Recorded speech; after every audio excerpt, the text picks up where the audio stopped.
हाय।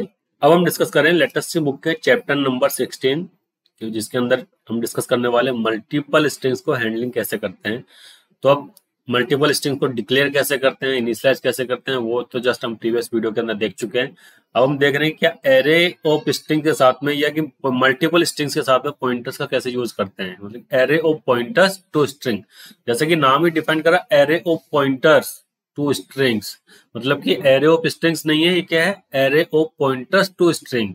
और जब हम बात करते हैं एरे ऑफ स्ट्रिंग तो क्या होगा, 2D एरे की बात कर रहे हैं कि मतलब उसके अंदर फर्स्ट जो रो होगी वो तो डिफाइन करेंगे कितनी आपके स्ट्रिंग्स को डिफाइन करना है, और जो कॉलम डिफाइन करता है कि आपकी स्ट्रिंग की लेंथ क्या होगी। तो उसी तरीके से जब array of pointer to string की जब बात कर रहे हैं तो उसके अंदर हम ये देखेंगे कि एरे ऑफ पॉइंटर्स, एक कैरेक्टर एरे डिक्लेयर करेंगे पॉइंटर्स टाइप का, उसके अंदर स्ट्रिंग्स को हम सेव करेंगे। तो ये कैसे यूज करते हैं ये हम देखते हैं। तो देखिए पॉइंटर क्या होता है, a pointer variable always contain an address. C language के अंदर या किसी प्रोग्रामिंग लैंग्वेज के अंदर जब भी हम पॉइंटर की बात करते हैं तो पॉइंटर क्या करता है, डिनोट करता है मेमोरी के अंदर उस पर्टिकुलर वेरिएबल का एड्रेस क्या है। उसका काम केवल इतना सा होता है, मेमोरी एड्रेस को स्टोर करना। एरे ऑफ मतलब पॉइंटर टू स्ट्रिंग यूज क्यों करना चाहिए, reason to use an array of pointer to store string is to obtain greater ease in manipulation of strings. अगर हमें स्ट्रिंग के मैनिपुलेशन को बहुत इजीली इंप्लीमेंट करना है तो उसके लिए हम यूज करते हैं पॉइंटर टू एरे, वो array of pointer to string. Otherwise इसका कोई रीजन नहीं है। इस जो array of pointer to string को यूज करने के साथ में जैसे इजी होता है मैनिपुलेशन के अंदर, उसी तरीके से इसके साथ में कुछ कॉम्प्लिकेशंस भी आते हैं, कुछ लिमिटेशंस भी होते हैं। तो जो लिमिटेशंस होती है वो हम नेक्स्ट वीडियो के अंदर डिस्कस करेंगे, लेकिन इसके अंदर हम ये डिस्कस कर रहे हैं कि पॉइंटर्स के साथ में स्ट्रिंग को यूज कैसे करते हैं।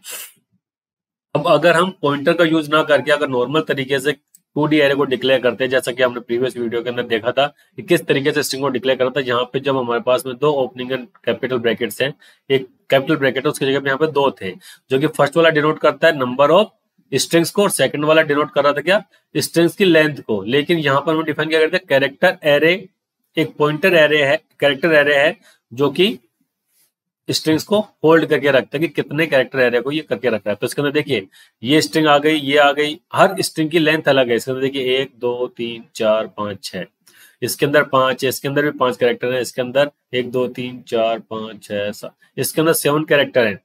लेकिन ये स्ट्रिंग के अंदर जब कन्वर्ट हो रहा है तो क्या कर रहा है, डबल कोट्स के अंदर जब भी बात करते हैं तो किसी भी टेक्स्ट को लिखते तो वो हो जाता है स्ट्रिंग।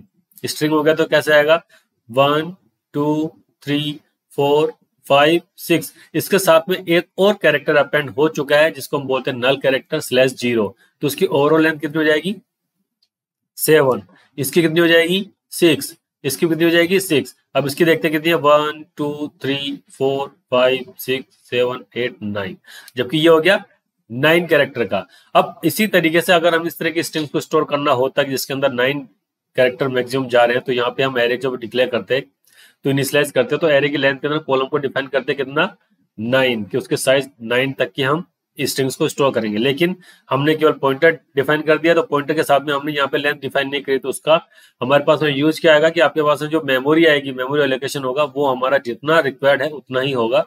हमारे पास में मेमोरी हमारी यहाँ पे वेस्ट नहीं जाएगी। कैसे, जैसे कि मान लीजिए अगर हम यहाँ पे 2D एरे डिक्लेयर करते हैं तो जैसे जितना कॉलम के अंदर डिफाइन करता है उतना मेमोरी बाइट हमारी स्टोर हो जाती, अलोकेट हो जाती। लेकिन अब जब बात करें, देखिए अक्षर जब लिखा हुआ है तो उसके अंदर मेमोरी लोकेशन, मान लीजिए पॉइंटर का एरे का जो फर्स्ट एड्रेस है वो जाता है 182 के ऊपर, 182 के ऊपर। तो ए इक्वल टू तो क्या 182 183 184 185 186 187 188, लास्ट में नल कैरेक्टर का एड्रेस हो गया 188।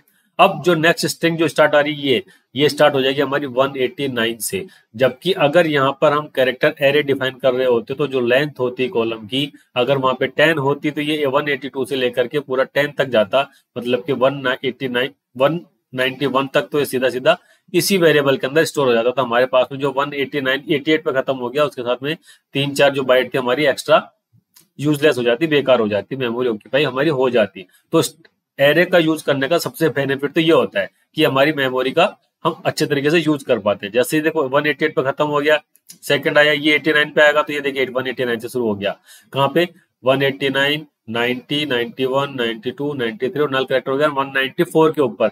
तो जब रमन स्टार्ट होगा वो स्टार्ट होगा 195 से, तो ये 195 से स्टार्ट हो रहा है। इसी तरीके से ये मेमोरी एलोकेशन होता है जब पॉइंटर्स के साथ में स्ट्रिंग को मैनिपुलेट करते हैं, स्ट्रिंग के साथ में यूज करते हैं। तो अब देखते हैं कि इसके साथ में लिमिटेशंस क्या है। अब लिमिटेशंस के साथ में ये है कि ये जो हमने करा है कि जो डिक्लेयर करा हुआ है, जब पॉइंटर्स का हम यूज करते हैं तो डायरेक्टली अब इसको हम स्कैनअप के थ्रू स्कैन नहीं कर सकते हैं। जब भी हम ऑलरेडी कितनी बार डिस्कशन कर चुके हैं कि कीबोर्ड के थ्रू जब आपको इनपुट लेना है सी लैंग्वेज के अंदर, तो वो हम लेते हैं most of the time scanf function के थ्रू। लेकिन जब एरे ऑफ पॉइंटर्स डिक्लेयर करते हैं स्ट्रिंग्स का यूज करने के लिए, तो उस स्ट्रिंग की एंट्री आप स्कैनअप के थ्रू नहीं ले सकते। जैसे कि ये जो प्रोग्राम है, प्रोग्राम को अगर हम देखेंगे अभी तक का जैसा हमने स्टडी करा उसके अकॉर्डिंग प्रोग्राम बिल्कुल प्रॉपर है, इसके अंदर कहीं पे कोई एरर नहीं है। लेकिन ये जो हमने लिखा हुआ है स्कैनअप परसेंटेज नेम्स आई, ये वर्क नहीं करेगा, आपका इनपुट नहीं जाएगा और कोई भी वैल्यू इसके अंदर स्टोर नहीं होगी, ओनली गार्बेज वैल्यू स्टोर होगी। तो अब इस चीज को यूज करने के लिए हम एक तरफ तो बोल रहे हैं एरे ऑफ पॉइंटर जो यूज करते हैं स्ट्रिंग्स को मैनिपुलेशन के लिए, तो हमारा स्ट्रिंग के मैनिपुलेशन पे काम करना बहुत आसान हो जाता है। और दूसरी तरफ हम बोल रहे हैं कि स्कैनअप के थ्रू कीबोर्ड के थ्रू एंट्री नहीं ले सकते। तो उसका सॉल्यूशन क्या है? इसको इनपुट सॉल्यूशन लेने के लिए हमारे पास में फंक्शन होता है मेलोक फंक्शन। मेलोक फंक्शन के ऊपर डिस्कशन हम हमारे नेक्स्ट वीडियो के अंदर करेंगे, किस तरीके से उसका यूज करते हैं स्ट्रिंग को कीबोर्ड के थ्रू इनपुट लेने के लिए। Okay, thank you.